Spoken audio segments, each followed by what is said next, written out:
Pintu teater 1 telah dibuka.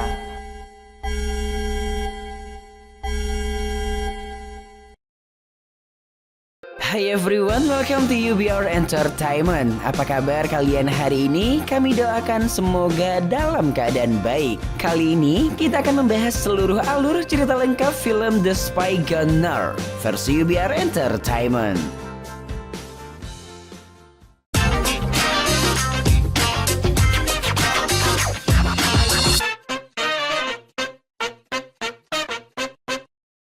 Setelah Perang Dunia Kedua usai, ketegangan masih terasa antara Korea Selatan dan Korea Utara. Kedua negara saling mengirimkan agen rahasianya untuk mengetahui pergerakan musuh. Film ini berdasarkan kisah nyata agen mata-mata Korea Selatan dengan kode nama Black Venus.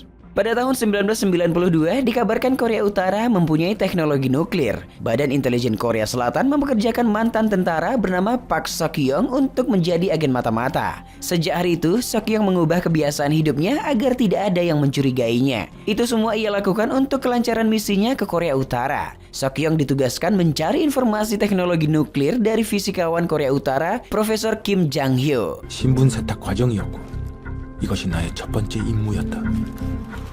Ketua Choi dari Badan Intelijen memperalat pria bernama Byung-chul untuk memancing Profesor Jang-hyo menemuinya. Setelah bertemu, Ketua Choi menginterogasi Profesor Jang-hyo. Profesor Jang-hyo berpura-pura tidak tahu tentang teknologi nuklir Korea Utara. Ketua Choi mengajaknya bekerja sama. Ia menawarkan uang 1 miliar dan akan membantu anak profesor masuk ke universitas terbaik. Yap, profesor pun menerima tawaran tersebut. Profesor Jang-hyo mengungkapkan bahwa Korea Utara sudah mempunyai teknologi nuklir. Hanya pimpinan Korea Utara yang tahu teknologi itu digunakan untuk sumber daya energi atau sebagai senjata pemusnah massal. Ketua Choi mengutus Sok-young untuk menyelidiki para pemimpin Korea Utara. Sok-young harus mendekati Direktur Ekonomi Luar Negeri Korea Utara, Ri Myong-un. Jika berhasil mengelabui, maka Sok-young bisa langsung bertemu dengan Presiden Korea Utara, Kim Jong-il. Sok-young akan berpura-pura menjadi seorang pebisnis. Hanya 3 orang yang tahu identitas asli Sok-young sebenarnya. 평양이 무너지는 날, 대동강에서 다시 만날 그날까지.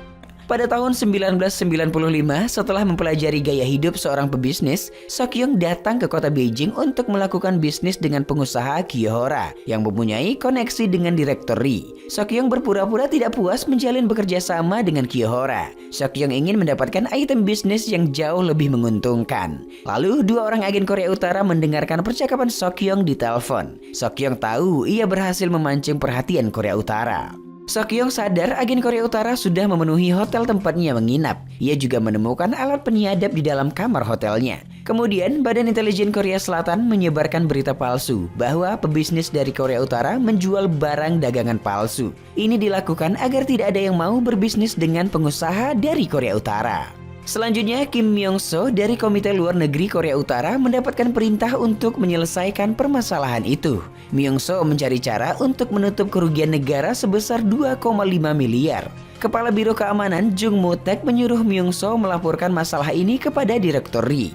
Kemudian, tanpa diduga, Direktur Ri menghubungi Sok-young. Direktur Ri mengarahkan Sok-young untuk datang langsung menemuinya. Lalu, Sok-young menemui Direktur Ri di sebuah restoran. Sok-young memperkenalkan dirinya sebagai pebisnis dari Seoul. Sebagai syarat untuk melakukan bisnis dengan negaranya, Direktur Ri meminta Sok-young memberikan informasi rahasia Korea Selatan. Direktur Ri belum percaya dengan Sok-young yang merupakan seorang mantan tentara Korea Selatan. 비척은 말이 오감에 막힘이 없으니 애들로 가지 말고 직선으로 가시죠. 남조선 정보를 넘겨줄 수 있겠소. 상관의 신뢰를 위한 제안입니다. 국가 기밀을 넘기라는 얘기입니까? Tak lama, Sok-young melaporkan pertemuan itu kepada Ketua Choi. Sok-young berkata, Direktur Ri orang yang pintar dan tidak mudah dikelabui. Ketua Choi sudah menyiapkan dokumen rahasia untuk diserahkan kepada Direktur Ri. Tetapi dokumen itu tidak terlalu berbahaya bagi Korea Selatan. Ketua Choi menyuruh Sok-young memilih item bisnis yang memungkinkan untuk menyusup ke wilayah Korea Utara.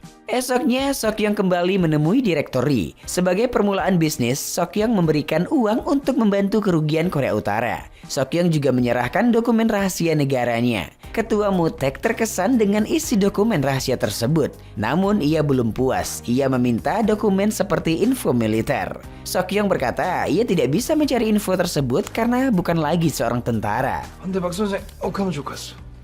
이것 말고는 야정 교범 위성지도. 다시 말해 리명훈 동지와는 서로 노선이 다르다 이 말입니다. 이게 한계입니다. 아이고, 한번 봐주이소. Sokyong marah karena ketua Mutek terus memaksanya menjual rahasia negara. Sokyong mengambil kembali uang yang ia berikan. Saat akan kembali ke hotel, direktori menelpon Sokyong untuk membujuknya melakukan bisnis. Sokyong berhasil mengambil kepercayaan direktori. Kemudian Sokyong kembali menemui direktori. Sokyong membawa hadiah jam tangan yang sangat mahal. Ketua Mutek masih tidak percaya dengan Sokyong. Sokyong dan ketua Mutek sama-sama keras kepala. Untuk menenangkan pikirannya, Sokyong meminta izin ke toilet. Nah, di toilet, Sokyong memasang alat penyadap yang sudah ia siapkan sebelumnya. Selanjutnya, Sokyong kembali ke ruangan dengan membawa hadiah jam tangan. Ketua Mutek kembali memancing kemarahan Sokyong dengan melakukan pemeriksaan. Melihat itu, direktori memarahi ketua Mutek. Direktori berkata mereka diperintahkan untuk melayani Sokyong dengan baik. 박 선생을 정중하게 모시라는 당의 명령을 어긴 것이오. 난 단지 혁명과 수행을 위해서. 가. Setelah ketua Mutek meninggalkan ruangan, direktori dan Sokyong mulai berbicara bisnis. Mereka memikirkan item bisnis yang menguntungkan kedua belah pihak. Sambil merekam pembicaraan, Sokyong mengusulkan item bisnis pertambangan. Direktori meminta Sokyong untuk mencari item bisnis jangka panjang yang menguntungkan kedua negara, seperti memperkenalkan produk Korea Utara kepada Korea Selatan. Sebelum memikirkan bisnis, direktori meminta Sokyong untuk menjualkan barang antik Korea Utara. 박 선생께 독점적 활로를 열어드리는 쪽으로 검토해 좋은 제안만 주신다면 Sokyong pun menemui ketua Choi. Sokyong tahu direktori sedang mengujinya dengan meminta menjual barang antik. Jika dijual mahal, maka direktori akan mencurigai Sokyong. Sokyong sudah menemukan item bisnis yang cocok, yaitu bisnis periklanan. Sokyong menemukan pria bernama Changjo yang sudah berbisnis periklanan selama 15 tahun. Lalu Sokyong menemui Changjo di rumahnya. Changjo juga tertarik berbisnis periklanan di wilayah negara Korea Utara. Di saat yang bersamaan, Korea Selatan akan mengadakan pemilu presiden. Kepala Badan Intelijen khawatir presiden petahana kalah dalam pemilihan kali ini. Ia berkata kandidat Kim Dae-jung dari partai oposisi adalah seorang komunis. Jika presiden petahana kalah, maka posisi kepala badan juga akan terancam. Kepala badan meminta ketua Choi melakukan sesuatu agar presiden petahana memenangkan pemilu. 해외 공작도 중요하지만은 우선순위는 장홍민이라고. 총선이 코앞인데 왜 자꾸 김대중이 지지율이 올라가?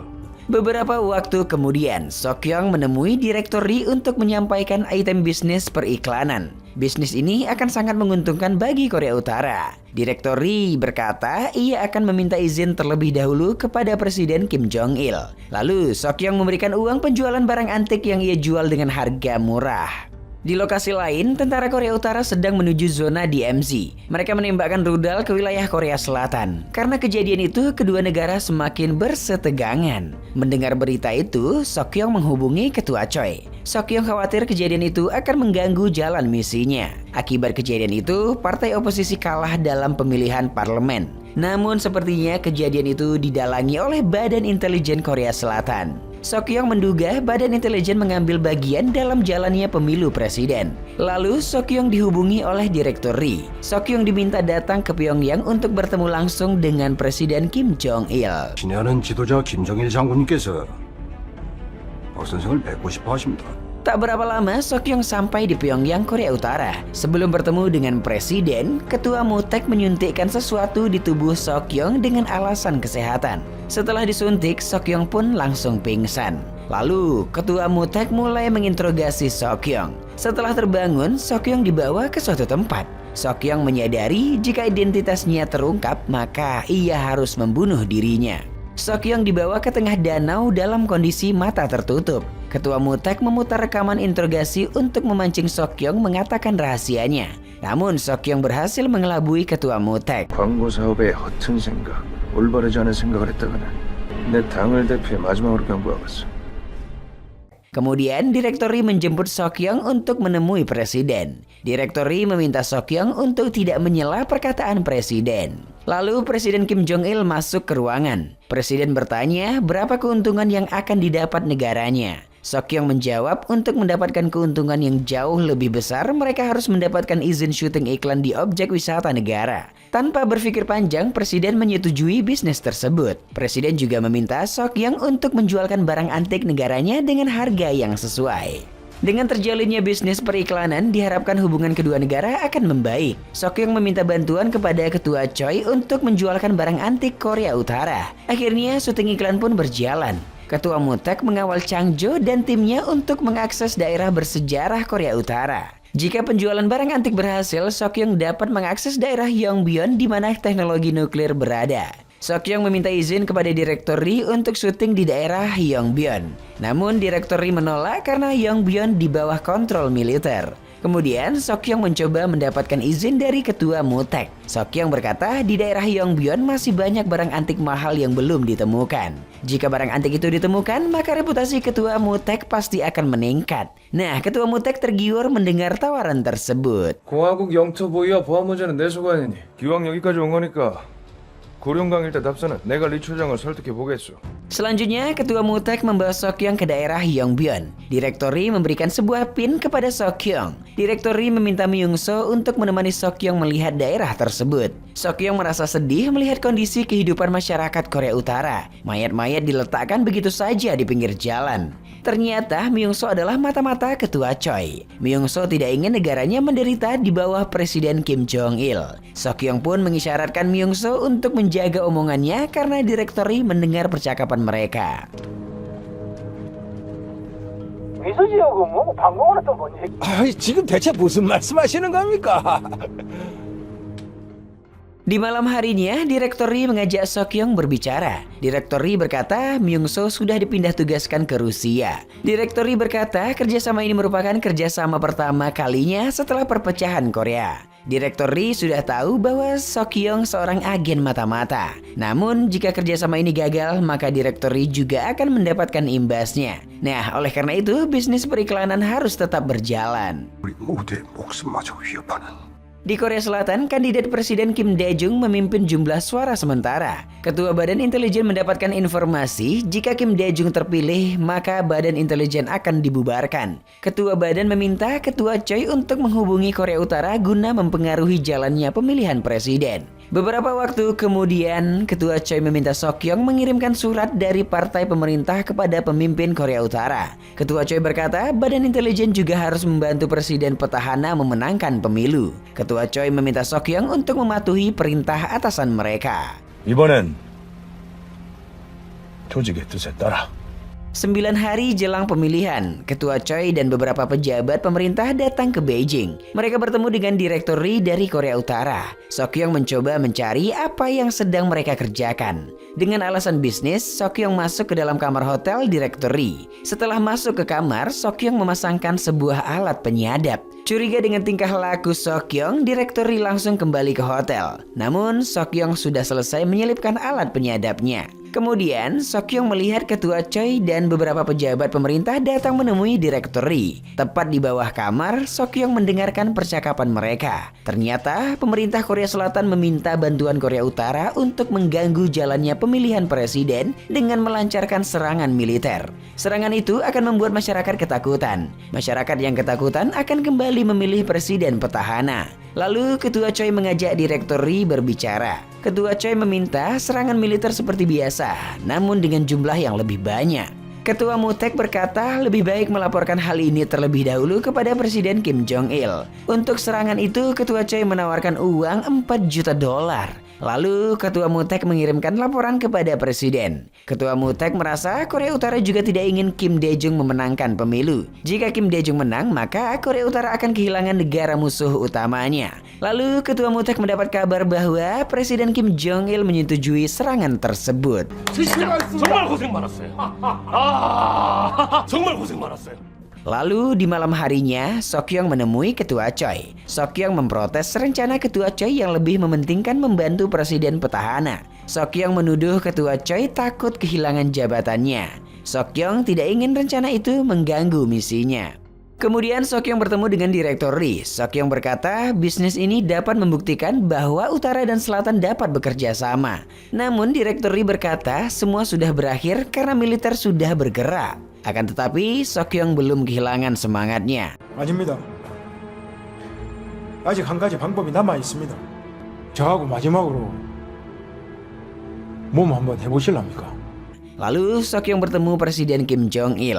Seokyeong meyakinkan Presiden untuk tidak mau mengikuti rencana serangan militer Korea Selatan. Seokyeong berkata rencana itu akan mengganggu bisnis periklanan. Presiden pun meminta pendapat Ketua MUTEK. Ketua MUTEK berkata jika perintah serangan militer ditarik maka Korea Utara akan terlihat lemah. Lalu Seokyeong berkata seseorang mendukung rencana itu karena mengambil sebagian uang pembayaran, yaitu Ketua MUTEK sendiri. Mendengar itu, Presiden pun marah karena anak buahnya telah korupsi uang negara. Seokyeong berkata dengan melakukan serangan militer maka Presiden akan kehilangan kesempatan mendapatkan penghasilan yang jauh lebih banyak. Presiden pun memutuskan menarik perintah serangan militer dan menghentikan sementara bisnis periklanan. 고작 400만 불 때문에 수십 수백 배의 경제적 이득을 버리실 겁니까? 이번 무력 시위를 포함한 남조선 정치인들과의 거래를 철저하게 조사해서 반동분자들을 완전히 발본색원하라. 3 hari jelang pemilu, Ketua Choi mendapat laporan bahwa belum ada pergerakan dari Korea Utara. Serangan militer gagal dilaksanakan. 3 hari kemudian, Kim Dae-jung memenangkan pemilu Presiden Korea Selatan. Kim Dae-jung menyuarakan hubungan harmonis antara Utara dan Selatan. Setelah pemilu selesai, Direktur Ri mengajak Seokyeong berkunjung ke rumahnya. Direktur Ri menghadiahkan sebuah pin. Mereka merayakan gagalnya serangan militer. Direktur Ri berharap bisnis mereka akan berjalan lancar. Di tempat lain, Ketua Choi dan anggota partai yang kalah pemilu khawatir serangan militer yang gagal diketahui banyak orang. Ketua Choi mencoba menutup mulut Seokyeong dengan menyebarkan berita palsu bahwa Seokyeong seorang agen mata-mata yang menyebarkan rahasia negaranya. Dengan begitu, bisnis periklanan pun akan dihentikan. Kemudian, media Korea Selatan memberitakan bahwa agen khusus Korea Selatan Black Venus menyebarkan informasi rahasia melalui perusahaan periklanan. Direktur Ri menemui Seokyeong mengabarkan berita tersebut. Direktur Ri pun menodongkan senjata ke arah Seokyeong karena telah menipunya. Sebelum dibunuh, Seokyeong meminta Direktur Ri menjamin keselamatan keluarganya. Namun, Direktur Ri mengurungkan niatnya tersebut. 제 가족들의 신변은 지켜주시리라 믿습니다. 처장님에게 조국이 하나이듯 저에게도 조국은 하나입니다. Direktur Ri berkata dalam 1 jam Seokyeong harus keluar dari Korea Utara. Ya, Seokyeong juga khawatir dengan keselamatan Direktur Ri. Direktur Ri berkata ia tidak akan dibunuh karena hanya dirinya yang mengerti ekonomi luar negeri. 어떻게든 최단시간에 국경을 넘으셔. 이 신부직이면은 평양시를 빠져나갈 때 붙드는 사람이 없을 것이고. Selanjutnya, Seokyeong berhasil lolos dengan paspor yang diberikan Direktur Ri. Seokyeong berharap suatu saat ia dapat kembali bertemu dengan Direktur Ri. Sejak saat itu, Direktur Ri ditangkap oleh tentara Korea Utara. Ketua MUTEK sendiri sudah mendapat hukuman karena kedapatan korupsi uang negara. Badan intelijen juga diperiksa atas kejadian serangan rudal Korea Utara. Badan intelijen dibubarkan dan diganti menjadi NIS. 5 tahun kemudian di China, Seokyeong masih bekerja sama dengan Changjo dalam bisnis periklanan. Seokyeong kembali melakukan proyek kerjasama periklanan dengan Korea Utara. Seokyeong menyatukan model utara dan selatan dalam satu iklan. Di tempat itu juga, setelah sekian lama, Seokyeong kembali bertemu dengan Direktur Ri. Yap, dengan begitu cerita pun selesai. Sebuah film dengan judul The Spy Gone North adalah film Korea Selatan yang disutradarai oleh Yoon Jong Bin. Film ini dirilis pada tahun 2018 lalu dengan genre drama, politik, dan misteri. Dibumbui dengan plot yang dramatis, keseruan film The Spy Gone North ini terasa banget selama 137 menit. Film ini diambil dari kisah nyata seorang mantan agen Korea Selatan bernama Park Chae-so yang menyusup ke fasilitas nuklir Korea Utara. Film ini mendapatkan penghargaan sebagai film terbaik di 5 ajang penghargaan di Korea. Salah satunya Bull Film Awards ke-27. Sementara seorang Yoon Jong Bin sebagai sutradara mendapatkan 2 penghargaan sutradara terbaik di Blue Dragon Film Awards ke-39 dan Korean Association of Film Critics ke-38. Film ini membuat kita paham bagaimana kondisi ekonomi rakyat Korea Utara yang buruk dan bagaimana beberapa oknum petinggi negara bisa melakukan apapun untuk mempertahankan jabatannya. Jika kamu salah satu penyuka film yang diadaptasi dari sejarah, The Spy Gone North sepertinya cocok untuk kamu tonton, guys. Dan masuk pada penilaian, Biro Perfilman UBR Media memberikan rating film The Spy Gone North 7,5. Like dan share ke teman-teman tersayangmu agar mereka juga ikutan nonton film keren ini. Dan jangan lupa subscribe channel UBR Entertainment. Kamsahamnida, bye-bye. Demi ibu, demi ayah, demi semua yang ku sayangi, ku pastikan masa depan bahagia. Nyatanya hidup tak seindah yang aku bayangkan sebelum dewasa. Belum ada beban, cahaya yang ada begitu menyilaukan.